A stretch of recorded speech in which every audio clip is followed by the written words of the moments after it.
Hey, what's going on, guys and girls? In today's video, I'll be discussing the 10 lessons that I took from gaining 10,000 subscribers on YouTube. And this is going to be for everyone. It doesn't have to be for YouTubers. It can be for anyone who's a content creator or an online business owner. These are the insights that I've come across and I've learned over the past couple of years of creating content online and turning my YouTube channel into an online business. So if you're a content creator or if you're looking to create an online business, this video will still be applicable to you and you can definitely get some insights from it. So first off, I just want to thank all of you that watch my main and my second channel, but I just want to give you guys a shout out. I really want to thank you guys for allowing me to be able to create content online and make a living doing so, because I truly love what I'm doing and I'm thankful for every single one of you. So with that being said, let's go over the 10 lessons that I took from gaining 10,000 subs on YouTube. The first lesson is that your consistency will compound over time. So it took me about a year of consistently uploading to get to that 1,000 sub mark. It took me a year of me getting better at thumbnails, being on camera, creating content, and just being consistent in sticking to a schedule. And that was definitely a grind, but it only took me about 8 months to go from 1,000 subscribers to 5,000 subscribers. So it took me about 8 months to 5 times my subscriber count. And that's because, again, your consistency compounds over time. I had created a catalog of different content online. I knew what my audience liked, so I was creating content catered for what my audience would resonate with. And then for me to go from 5,000 subs to 10,000 subs, it only took me about 2 to 3 months. So as you can see, over time, you're able to have that hockey stick growth on YouTube. While it can be a slow burn and a slow grind at the beginning, once you have some momentum, you've created content, you know what your audience likes, it's very easy to then grow to new heights much quicker on YouTube. So that's the first lesson, which is consistency compounds. The second lesson is that you need to be very specific about why you're building your YouTube channel, you're creating your online audience, or you're starting your online business. You need to be very specific about your why. And this ties into when you're first getting started, because when you're first getting started, it's probably the most toughest time of your content creation or your online business. And that's because you really have no momentum, you have no audience, you're not making any money. It just seems as though you're working for completely free. So you really need to hone in as to why you're doing what you're doing, and that will allow you to go through the times where you're feeling demotivated or times where you're not really having any traction in your content creation. And the way that I looked at this was I just wanted to share my knowledge of what I've learned in online marketing and digital marketing over the past couple of years with someone who may not know what I know. I never really intended for this YouTube channel to be my main income source. I just wanted to be a place where I can share my thoughts and help just one person. And that was what I really focused on. Was I really didn't focus on the numbers. I just focused on helping 1 or 2 people and try my best to put forth the best content available. Your why might be very different from my why, but I think it's very important for you to really sit down and think about why you're doing what you're doing. And the third lesson that I learned was not to be too focused or obsessed with metrics, especially vanity metrics like likes, subscribers, comments, or watch hours, or things like that. And I think it's very important for you to understand it's not just only when you're starting off, because it's easy to not focus on metrics when you don't really have a big following, or even if you're not making any money. But once you start to get a following and you start to get the highs from getting a video to go viral, then you may become very obsessed with vanity metrics and being able to one up your last self and try to go as viral as you can with the next video. But that can cause you to really lose the quality or the value in which you're creating, and just try to create content that will just be surface level and will go viral.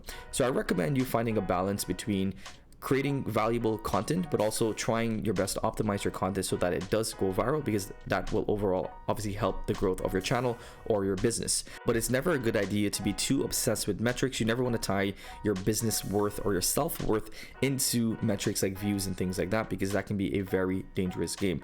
I highly recommend just focusing on the audience that you have, focusing on creating the best quality content, and all of the metrics and all of the other numbers will take care of themselves. And the fourth lesson that I learned was higher numbers do not equal higher income.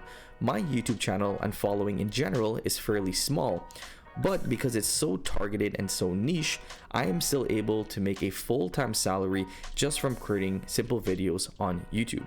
And that's how you need to think about your content creation. If you actually want to turn your content creation into a real business, it's better for you to focus on a target audience within a specific niche and go after and solve a tangible problem in someone's life. You want to focus on educational content such as sales training, credit repair, making money online, finance tips, health tips, AI and technology, or focus on any sort of niche in which you can solve a tangible problem in someone's life. This way, you wouldn't have to build a huge following. You can just focus on a target audience and solve a specific issue that they are facing in their lives, and you'll be able to build a very healthy business just from doing that. The fifth lesson that I learned was not to become complacent. When you're first starting a new business or creating content online for the first time, you're very motivated at the beginning. You already have a content plan for the next couple of months. You've already done a lot of research onto your videos, and you have a strict schedule that you're probably following. But what happens is when people start to get some traction in their business, they can become a little bit complacent, right? They can sort of, take what they have for granted, not really realize how far they've gone, and also not really realize that there's always another creator that's trying to take your audience from you. Now, I don't personally believe that competition is a bad thing, but it is important to do the thought exercise of thinking about a young creator who has 0 followers, who's very hungry, who's trying to create content within your niche. I think that will allow you to reignite that fire in you if you've been creating content for a very long time and you're becoming a little bit complacent. It can be kind of redundant to constantly create content every single day, think of new content ideas, especially when you're creating longer form content on YouTube, and it can be easy to burn out. And how I deal with that is I just go back to think about what my why is, why I started doing what I'm doing. I take a look at the progress that I've made, all the things that I've achieved, and that kind of motivates me to continue going. And also I think about the people that I'm serving, the people that I'm creating videos for, those individuals that are now getting started creating businesses online that need help.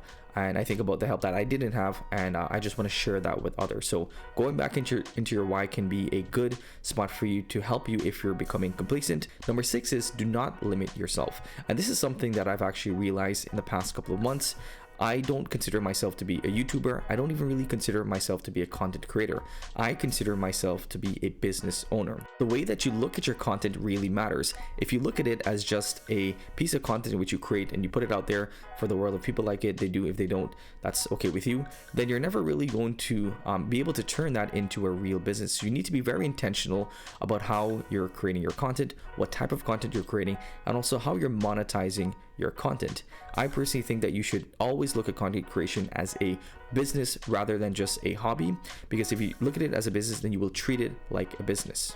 And you don't need to wait until you've hit 10,000 subs to start making some money or start thinking about your content creation as a business. You need to think of it as a business even when you're just getting started. When I got started on YouTube, yes, I wanted to help people, but I was also looking at it from a monetization perspective. The earlier that you change your mindset around your content creation will be better for you, because then you can then implement things that will allow you to monetize and turn your content into a real business. And the 7th lesson that I learned was don't be afraid to level up. And this is kind of related to not limiting yourself, but as a content creator, sometimes you can put yourself in a box. Just because you've built a brand on one specific type of content or around some specific identity, it doesn't mean that you have to continue growing your brand under that same identity. People change, they upgrade, they improve, and you as a content creator also need to be able to do the same thing. And this also ties into the previous point of not thinking of yourself as just a content creator. You are a business owner. Think about the biggest content creators that you know: Mr. Beast, Logan Paul, the Nelk Boys, Jake Paul. All of these content creators started off by just creating simple videos online, but quickly was able to turn that into an empire and into a very lucrative business from being able to create tangible products outside of their brand. KSI and Logan Paul created one of the fastest growing sports energy drinks in the world, and they built that from nothing. They had a brand, of course, but their brand allowed them to amplify this great product in which you're creating. And I think when you look back in the next couple of years, it's not going to be from their content creation that's going to make them hit the hundreds of millions or even billions. It's going to be from the value of that specific company. And again, we see the same thing with the Nelk Boys, who created a seltzer called Happy Dad. Again, a physical product that they're able to sell that's not necessarily tied in to their own personal branding. Mr. Beast, you can see the Mr. Beast chocolates, Mr. Beast restaurants, and so on. And this is not just only for content creators. You see this all of the time with big movie actors or just people of influence. They usually go out and create a separate product that is not necessarily tied into their personal branding, but they are able to use their personal branding as leverage to market that product. So don't limit yourself in your thinking. Always know when is the right time for you to go to that next level from just being a content creator to being a business owner or creating your own physical product that's outside of the brand that you've built. My 8th tip is that you need to own your audience. I love YouTube and other social media platforms, but from a longevity perspective and just a business perspective, you need to be able to own your audience separate from any algorithm. So you can't really rely on Facebook, Instagram, or YouTube because at any time they can stop showing your content to your audience. So you need to have an email list of your audience members, which you can email them one-to-one, and you want to keep on nurturing that relationship so that if you have any products or services in which you're selling, or if you just want to keep in contact with your audience without having to rely on a social media algorithm, you have the ability to do so. Another good idea is creating a Discord group in which your community will live. You can have different promotions, you can have different conversations. It's very easy for you to foster that sense of community in a Discord group. Lastly, you can have a Facebook group. Facebook groups are also really good. They're private. You can have your members in there, you can go live on Facebook, and you can do a lot of different things. So my 8th tip is that you need to own your audience. You can start on social media, but you want to start building up your own email list, Facebook group, or Discord group as soon as you can. Tip number 9 is that you need to learn to delay gratification. Delaying gratification also means that when you start to get some momentum and start to make some money, that you don't go out and splurge that on materialistic things. Online businesses and content creation can be very up and down. Sometimes your business can be on fire, videos or content is doing really well and you're making a lot of money, but then sometimes it can be a valley where things aren't going as well. Maybe your topics or videos aren't getting as much views. So it's important to have some revenue in your bank that you can kind of rely upon when things aren't going as well. And also it's important for you to have money so that you can reinvest into your business when you actually want to take the next step into leveling up, whether it be creating your own product or service or starting a shoulder business that you can use the leverage from your current social media or your content creation to help you grow. So it's always important for you to be able to delay gratification. Don't go out and spend too much money when you start making some money. Keep that so that when it's time for you to actually deploy that income, whether it be through starting a product or service, whether it be through creating a software or starting a new business, you have that income available. And the last lesson that I learned is that you need to give more than you take. And this applies to not just only online content creation, but every type of business that you create. When you're trying to get the ball started, when you have no momentum, you have no followers, you need to give as much value as you can so that people can see the value that you're giving and they would want to follow you and eventually buy something from you. There's a lot of really good online content creators and resources that people can turn to if they would like to learn something. So you really need to think about what makes you different and think about why someone would watch your content over another person. By focusing on giving more rather than how much you take, people will actually want to buy from you because they see how authentic you are.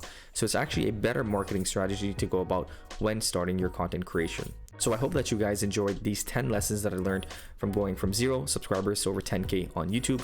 This is just the beginning and I wanted to do a quick video to document the lessons that I've learned. I believe that you can use these lessons for anything in life. This isn't just if you are a YouTuber or trying to become a YouTuber.